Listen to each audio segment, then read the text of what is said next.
मेरा नाम आविष्कार के first aid fire fighting appliances, जो आग की प्राथमिक अवस्था में आग को बुझाने के लिए जिसका इस्तेमाल करते हैं, ये एक्टिव फायर प्रोटेक्शन डिवाइस है। एक्टिव फायर प्रोटेक्शन डिवाइस, ठीक है, ये फर्स्ट एड फायर फाइटिंग के लिए इस्तेमाल किया जाता है। यानी कि हमारे आग फेज ऑफ बर्निंग के अंदर हमने देखा 4 फेज है। तो पहले के 3 जो फेजेस है, इंसिपिएशन, स्मॉल्डरिंग और फ्लेम स्टेजेस के अंदर उसका इस्तेमाल कर सकते हैं। बाद में रैपिड कॉम्बशन चालू हो जाएगा, वहाँ पे इस्तेमाल कर सकते हैं नहीं, बाद में मीनिंगलेस है, ठीक है। तो we have 2 types of extinguisher, store pressure, store base और कार्टिज बेस, ठीक है।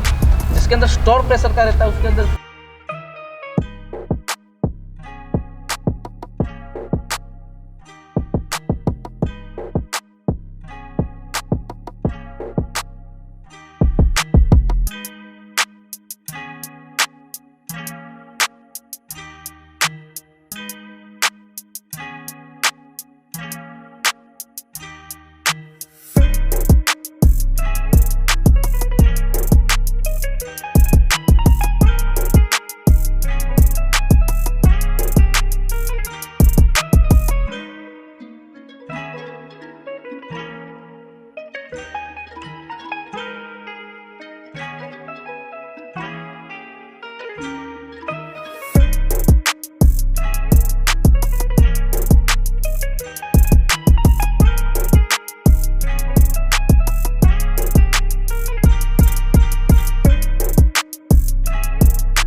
यूटिलाइजेशन बहुत सारे हैं उसके, कि हाई राइज बिल्डिंग के अंदर फायर फाइटिंग करने के लिए भी उसका इस्तेमाल किया जाता है।